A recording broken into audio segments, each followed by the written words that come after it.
Welcome to competition plus classes. आज हम लोग का जो टॉपिक है वो फंडामेंटल एंड डिराइव्ड यूनिट्स है। Class 11th physics chapter 2।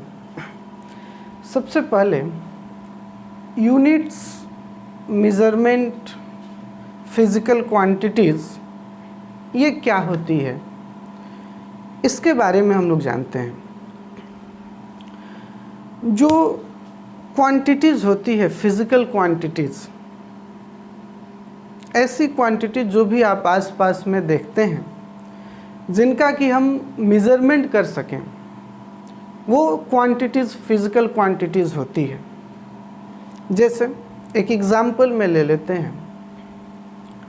आप दो स्टूडेंट्स बहुत अच्छे फ्रेंड्स हैं। मैंने एक क्वेश्चन किया कि आप लोग कितने अच्छे फ्रेंड हैं, मेज़र करके बताइए। हाउ मच इन केजी और हाउ मच इन मीटर। कैसे मेज़र करेंगे इसको आप?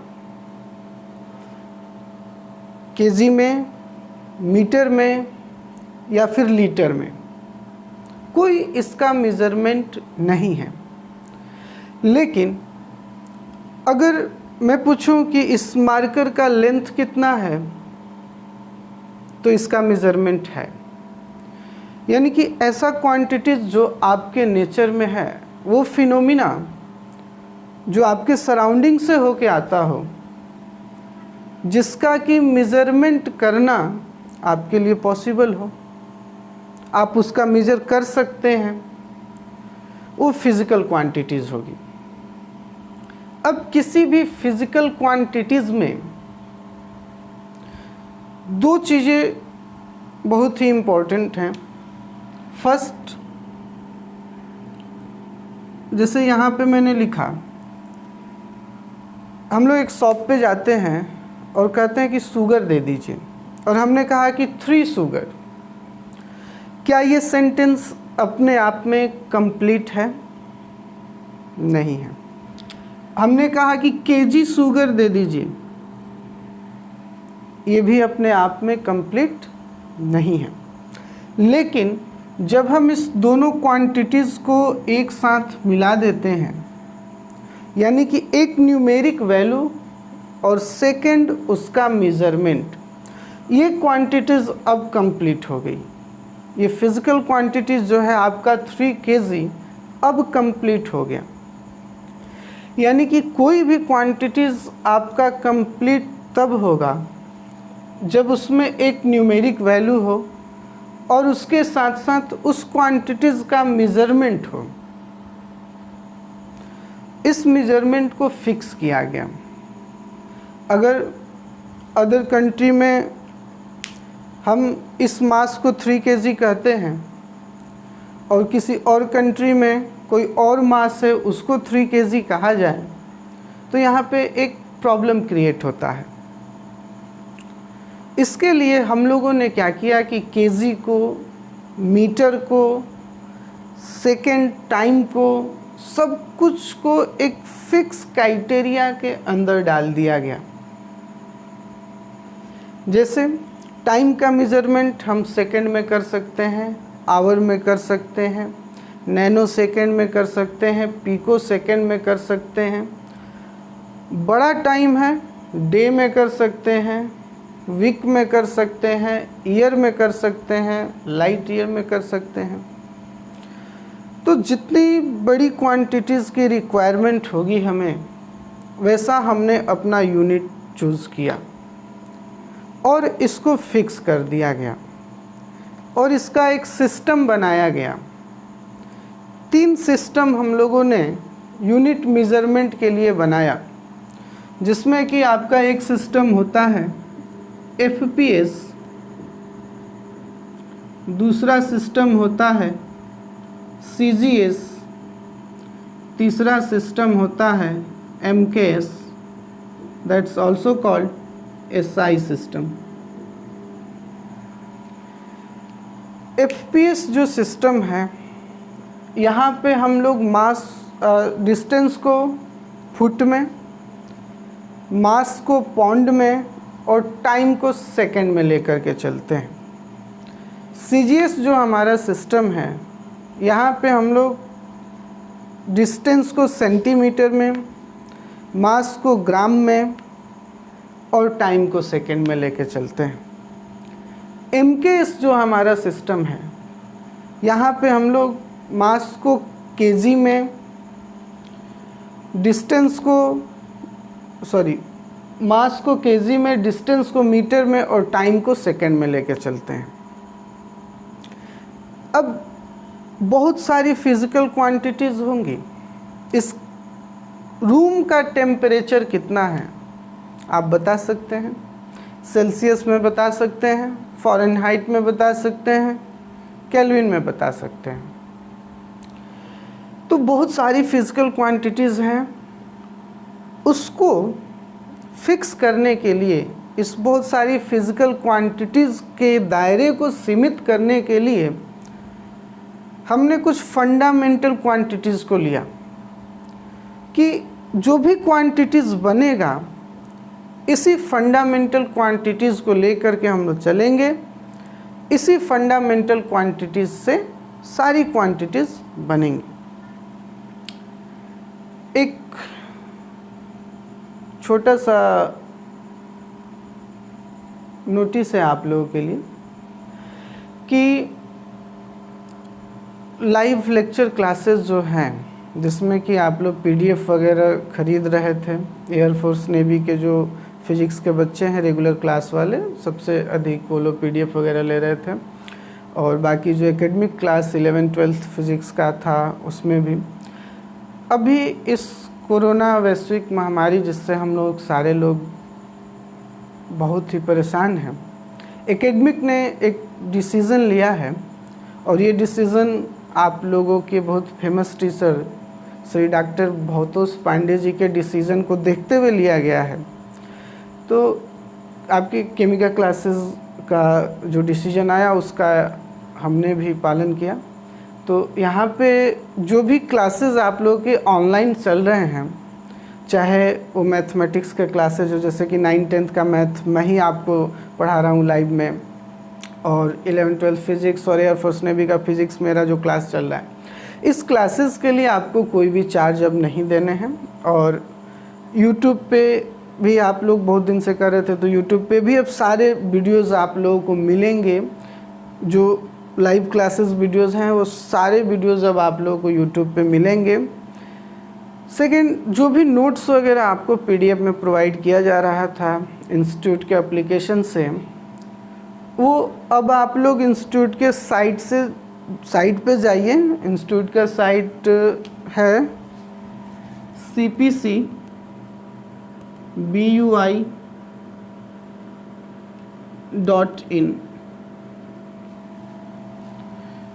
तो यहाँ पे आपको PDF मटेरियल मिल जाएगा। जो मटेरियल हट चुका है, क्योंकि इस वेबसाइट से मटेरियल हटा भी लिया जाता है, 2 दिन 3 दिन का समय दिया जाता है सारे स्टूडेंट्स को क्लास वाइज। तो अगर इससे हट चुका है तो आप इंस्टीट्यूट के नंबर पे कॉल करिए। चाहे आप कंपटीशन प्लस क्लासेस के स्टूडेंट हैं, नहीं हैं, प्रीवियस ईयर में थे, इस साल आपने अपने एकेडमिक में रजिस्ट्रेशन नहीं कराया है, उससे कोई अंतर नहीं पड़ने वाला है। चाहे कोई भी स्टूडेंट हो, किसी भी स्ट्रीम का स्टूडेंट हो, उसकी जो भी रिक्वायरमेंट है वो पूरा का पूरा इस कोरोना काल में एक एब्सोल्युटली फ्री ऑफ कॉस्ट होगा। जो भी आपको PDF चाहिए, जो भी मटेरियल चाहिए, जो भी क्लास वीडियो लेक्चर चाहिए, लाइव क्लास वीडियो लेक्चर चाहिए, या यूट्यूब से रिलेटेड कोई और वीडियो चाहिए, या उसमें एप्लीकेशन पे जो आप लोग लाइव लेक्चर क्लास अटेंड करते हैं, उसका भी वीडियो अब जल्द ही यूट्यूब पे आ जाएगा। ठीक है, तो अब आप लोग बस घर पे रहें और अच्छे से अच्छे पढ़ाई करें, यही मकसद इंस्टीट्यूट का रह गया है। और इंस्टीट्यूट के सारे टीचर्स जो भी अपना अपना सब्जेक्ट पढ़ाते हैं आप लोगों को, उन सब का वीडियोज़ अब आप लोगों को लाइव लेक्चर क्लासेस हो, एप्लीकेशन क्लासेस हो, सब कुछ अब आपको यूट्यूब पे मिलेगा। यूट्यूब से बहुत आसानी हो रही है बच्चों को पढ़ने में, कोई इशू नहीं है, पढ़िए। वहाँ से जो क्वेरी है आपका, क्वेरी का हमेशा से मैं कहता हूँ, आप लोगों का जो भी क्वेरी है किसी भी बुक से, किसी भी क्लास से, उसको आप लोग फॉरवर्ड ज़रूर करें ताकि उसको इम्प्रूव किया जा सके। आपको जो समझ में नहीं आया उसको अलग से आप लोगों को लाइव क्लासेस जो जूम वगैरह पे भी चल रहे हैं क्लासेस, वहाँ पे आप अपना क्वेरी आकर के सॉल्व कर लीजिए। तो नेक्स्ट चलते हैं, हम लोग बात कर रहे थे एफपीएस, सीजीएस और एमकेएस सिस्टम की। तो इसके लिए हम लोगों ने 7 ऐसी क्वांटिटीज़ बनाए जो कि फंडामेंटल क्वांटिटीज़ होगी। 7 क्वांटिटीज़ हमारी जो होगी वो फंडामेंटल क्वांटिटीज़ होगी, और इसी 7 क्वांटिटीज़ को लेकर के हम लोग आगे बढ़ेंगे, और इसी 7 क्वांटिटीज़ से बहुत सारी क्वांटिटीज़ बाहर निकल के आएंगी। लाइव लेक्चर वीडियो में मैंने आपको नोट्स में लिखवाया है कि ये 7 क्वांटिटीज़ क्या क्या हैं। ये 7 क्वांटिटीज़ आपकी हैं। पहला है लेंथ, सेकंड है आपका मास, थर्ड है आपका टेम्परेचर, फोर्थ है आपका time, electric current, then after thermodynamic temperature और temperature, amount of substance, luminous intensity. ये 7 जो आपके फिजिकल क्वांटिटीज़ हैं, इस 7 का यूनिट अब निकला।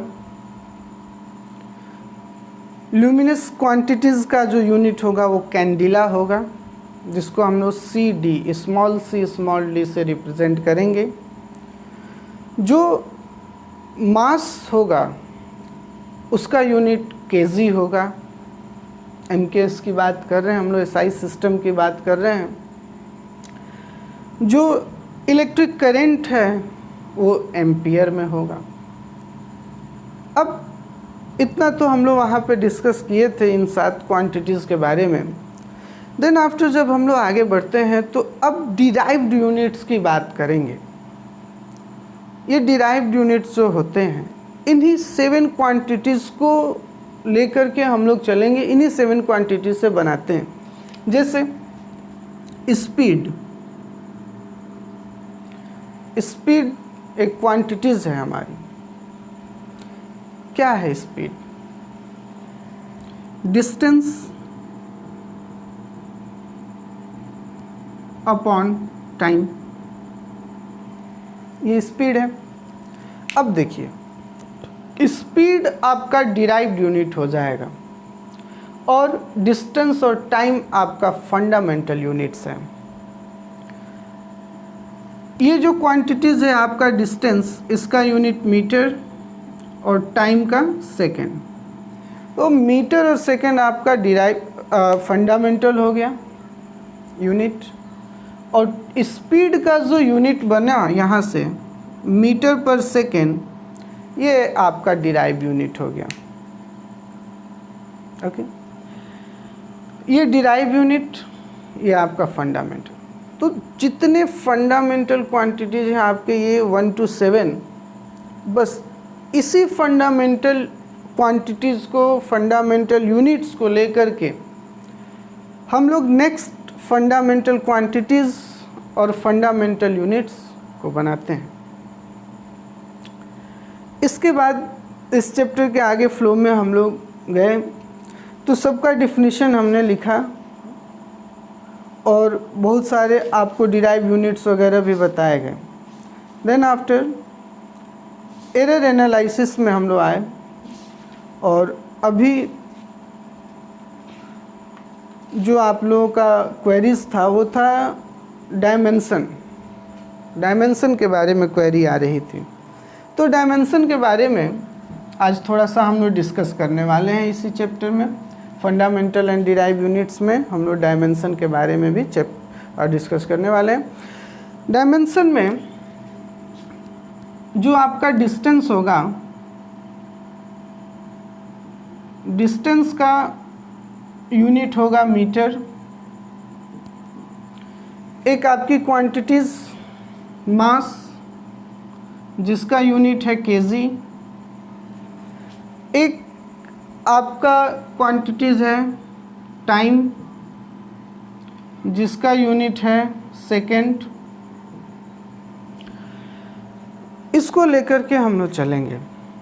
जैसे मास को रिप्रेजेंट करना होगा, इसके लिए हम लोग m लिखेंगे, डिस्टेंस के लिए l लिखेंगे और टाइम के लिए t लिखेंगे।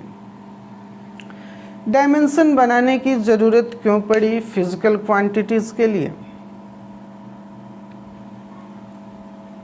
इसका क्या यूज़ है, इस फिनोमिना का क्या यूज़ है? सबसे पहली बात, डायमेंशन से हम लोग किसी इक्वेशन को जज करते हैं। हमारा कोई भी इक्वेशन सही है या गलत है, उसका जजमेंट इसी डायमेंशन से होगा। डायमेंशन को आप दो तरीके से रिप्रेजेंट कर सकते हैं। अगर आपको फिजिकल क्वांटिटीज़ का यूनिट पता है तो भी आप डायमेंशन लिख सकते हैं उसका। अगर आपको फिजिकल क्वांटिटीज़ का यूनिट नहीं पता है, सपोज दैट आप किसी फिजिकल क्वांटिटीज़ के यूनिट्स को भूल गए, तो वो जो आपका क्वांटिटीज़ है, डिराइव्ड क्वांटिटीज़ है, वो किस फंडामेंटल यूनिट से मिलकर के बना है, उससे भी आप उसका डायमेंशन निकाल सकते हैं। अगर हमें 3 सिस्टम के बारे में हमने जाना, FPS, CGS और MKS। अगर किसी एक सिस्टम से दूसरे सिस्टम में किसी क्वांटिटीज़ के यूनिट्स को चेंज करना है तो इसमें भी हम लोग डायमेंशन का यूज़ करते हैं। डायमेंशन का यूज़ करके हम लोग चेंज कर सकते हैं। अब सपोज दैट एक हमारा यूनिट है, स्पीड ही ले लेते हैं। Speed is equal to distance upon time. तो इसका यूनिट क्या निकला था? मीटर पर सेकेंड। अब सपोज दैट किसी ने कहा कि आप स्पीड का डायमेंशन बताइए। तो डायमेंशन बताने के लिए हमारे पास 3 क्वांटिटी शो हो रही है और लिखने का जो स्टैंडर्ड फॉर्म होता है m power a, l power b, t power c, ऐसे लिखेंगे हम लोग। यानी कि किसी फिजिकल क्वांटिटीज़ में मास कितने टाइम आ रहा है, power is showing there, ABC is showing their time, कितनी बार वो रिपीट हुआ। अगर किसी फिजिकल क्वांटिटीज़ में मास 2 बार रिपीट हो रहा है, यानी कि उसमें kg स्क्वायर है, तो यहाँ पे पावर 2 कर देंगे। लेंथ अगर 3 बार रिपीट हो रहा है तो यहाँ पे आप पावर 3 कर दीजिए। ऐसे ही आप ABC इस कांस्टेंट को डिसाइड करेंगे। सपोज दैट हमारा स्पीड है, इसका डायमेंशन निकालना है, जिसका यूनिट हमें पता है मीटर पर सेकेंड। मीटर पर सेकेंड इसका यूनिट है। तो अब इस फिजिकल क्वांटिटीज़ का डायमेंशन क्या होगा? मीटर के लिए हम लोग यूज़ करेंगे L और सेकेंड के लिए T। अब ये सेकेंड नीचे है, ऊपर आएगा तो T पावर -1। अब यहाँ पे मास नहीं है, यूनिट में kg नहीं है, तो m को लिखेंगे m पावर 0। लेकिन लिखने का स्टैंडर्ड फॉर्म जो होगा आपका यही होगा, m power 0, l power 1, t power -1। अगर आप ऐसे लिखते हैं lt पावर -1, कोई दिक्कत नहीं है। तो स्पीड का यूनिट हमें पता था मीटर पर सेकेंड, तो इसका हमने डायमेंशन निकाल लिया l t पावर -1। डिस्टेंस को हम लोग कैसे रिप्रेजेंट कर रहे हैं डायमेंशन में? L से और टाइम को T से। अगर सपोज दैट हमें इसका यूनिट नहीं पता होता, केवल क्वांटिटीज़ पता है, तो यहाँ से भी हम लोग डिराइव कर सकते थे LT पावर -1, कोई इशू नहीं है। अगर आपको केवल क्वांटिटीज़ की जानकारी है तो आप क्वांटिटीज से डायमेंशन फाइंड आउट कर लीजिए। अगर आपको यूनिट की जानकारी है तो आप यूनिट से डायमेंशन फाइंड आउट कर लीजिए। एरिया से स्टार्ट करेंगे हम लोग डायमेंशन के बारे में। तो एरिया क्या होता है? एक क्वांटिटीज़ है, फिजिकल क्वांटिटीज़ है एरिया, लेंथ इनटू ब्रेथ। अब L लेंथ है, B ब्रेथ है। यूनिट क्या होगा इसका? यूनिट होता है इसका मीटर स्क्वायर। तो डायमेंशन क्या हो जाएगा? मीटर के लिए रिप्रेजेंट करेंगे L square. It's so simple. तो ऐसे बहुत सारे आपके फिजिकल क्वांटिटीज़ का डायमेंशन और उसके यूनिट के साथ साथ नोट्स जो है दिया गया है आपके वेबसाइट पे। अगर नहीं मिले, वेबसाइट पे जो नंबर है उस पर आप कॉल करिए, क्वेरी करिए कि आपको क्या चाहिए, वहाँ से आप निकालिए। पूरे के पूरे डायमेंशन को आप लोग एक बार देखिए कैसे डिराइव किया गया है उसमें। देन आफ्टर डायमेंशन के बाद बहुत सारा उसमें डायमेंशन है। नियर अबाउट 41 इधर दिख रहा है, 31 इधर दिख रहा है। ओके, तो यूज़ ऑफ डायमेंशन के बारे में भी उसमें है। यूज़ ऑफ डायमेंशन में है कि to convert unit of one system to other, एक यूनिट से दूसरे यूनिट में कैसे चेंज करेंगे। उसके पहले एक छोटा सा जो क्वेरी है उस पर आते हैं कि किसी इक्वेशन को कैसे हम लोग डायमेंशन से प्रूव करें कि वो इक्वेशन हमारा सही है कि गलत है। तो उसके लिए क्या करना होगा आपको? सपोज दैट एक मैं इक्वेशन ले लेता हूँ जो कि आप लोग क्लास 9th में भी पढ़े हैं। v is equal to u plus AT। अब इस इक्वेशन के LHS साइड का डायमेंशन निकालिए।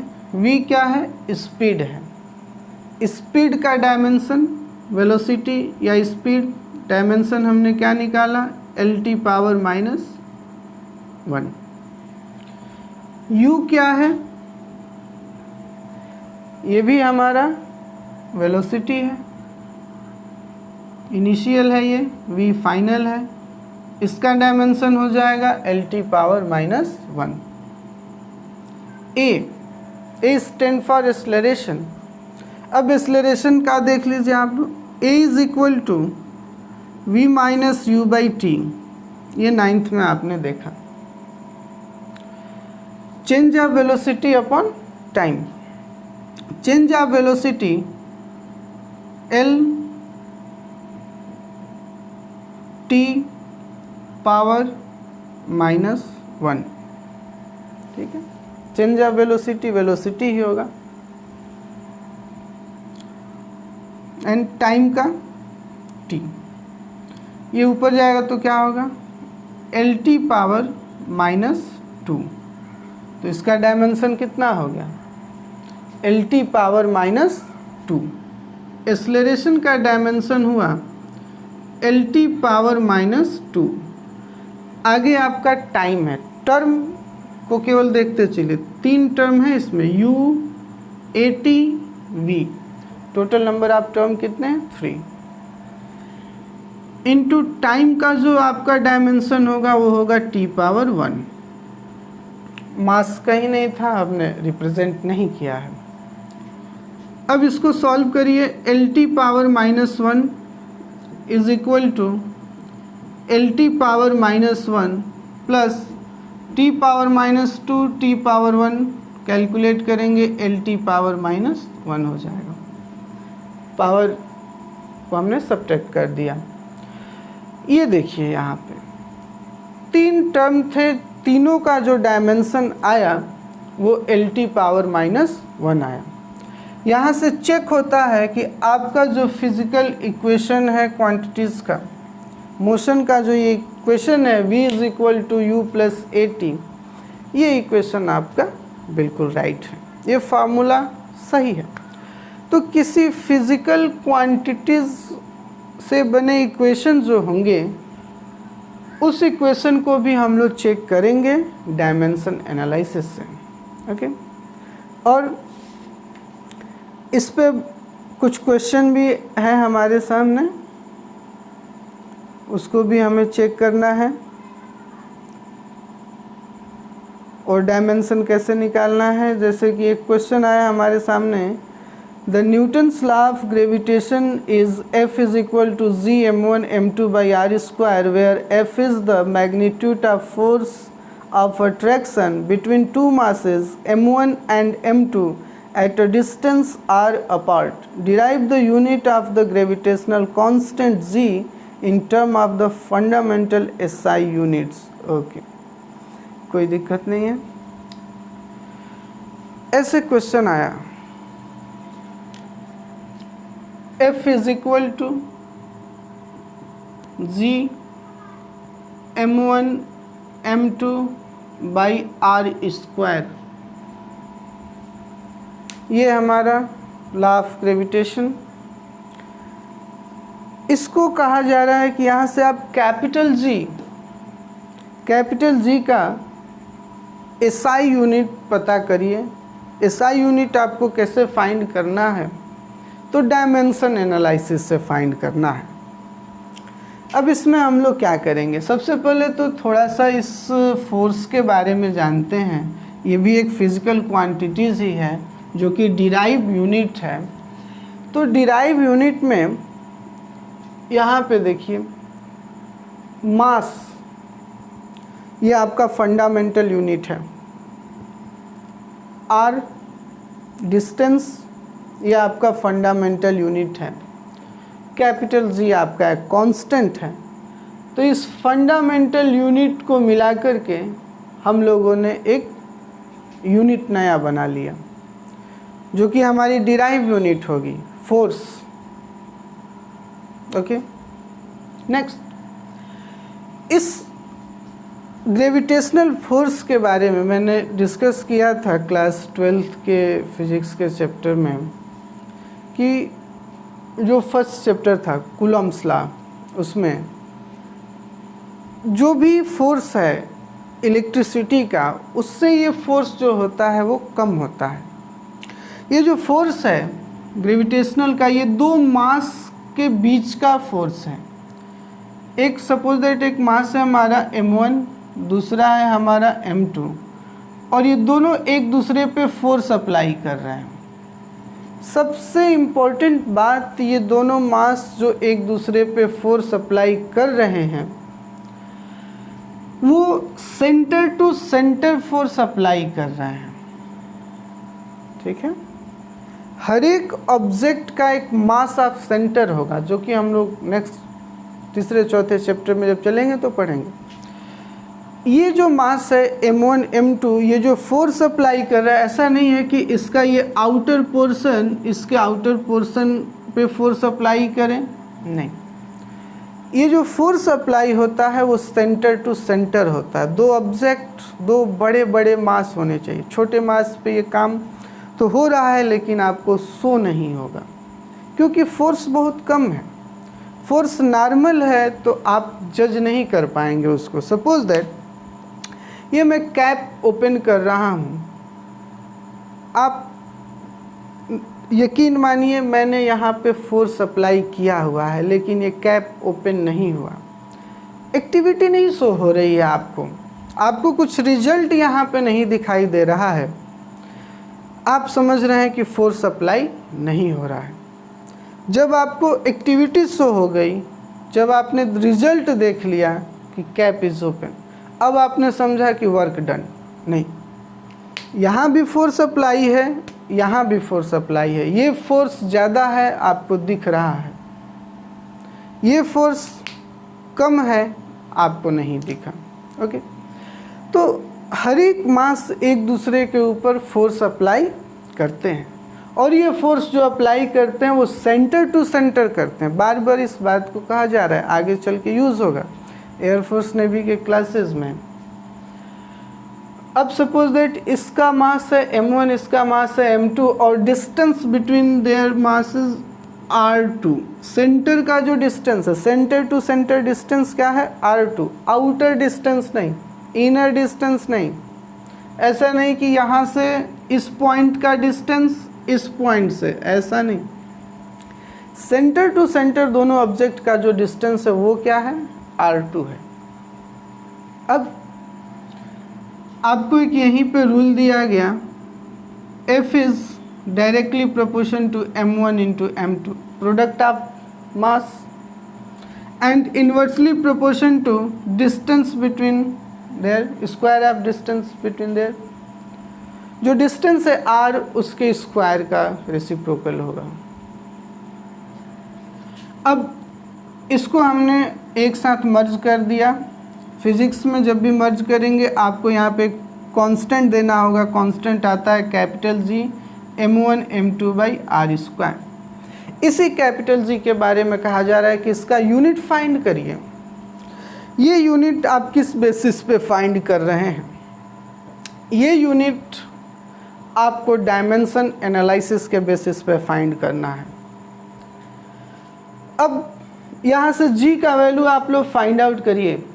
G is equal to F into R square upon M1 M2। That is clear? Okay. अब यहाँ पे फोर्स का डायमेंशन क्या होगा? सबसे पहले फोर्स का डायमेंशन हम लोग लिखेंगे। फोर्स का जो डायमेंशन होगा आप यहाँ से फाइंड करिए। F is equal to M into A। Mass के लिए हम लोग लिखेंगे M डायमेंशन। एक्सेलरेशन का भी हमने कुछ देर पहले फाइंड आउट किया, LT power -2।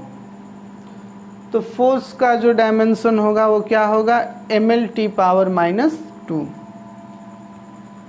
MLT power -2। R क्या है? डिस्टेंस है, length.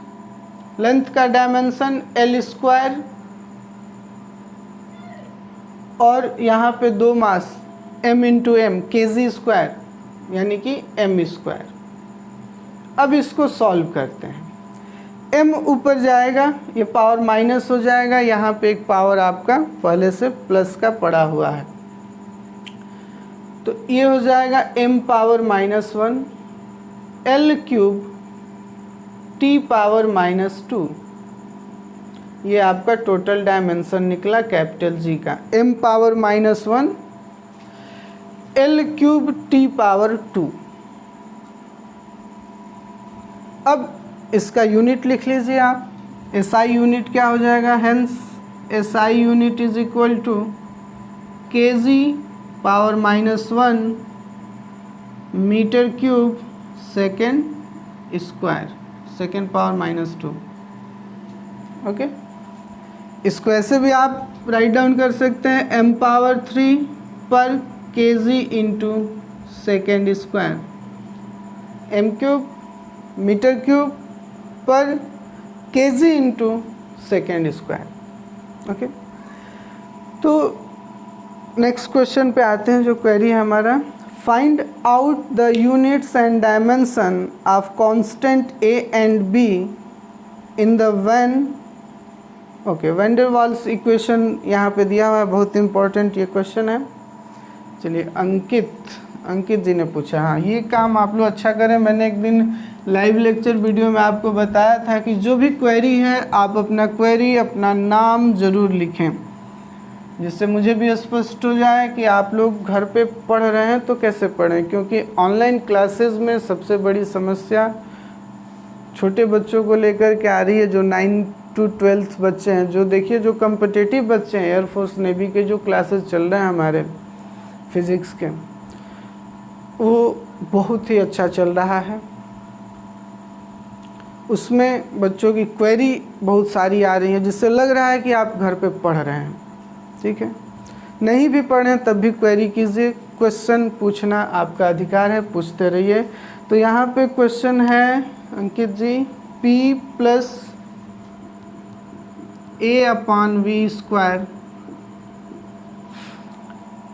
V minus B is equal to RT। बहुत फेमस इक्वेशन आपका वंडर वाल इक्वेशन। यहाँ पे कहा जा रहा है कि आपको डायमेंशन फाइंड करना है A और B का। ठीक है, तो जो डायमेंशन होगा, देखिए हर एक टर्म का डायमेंशन इक्वल होगा।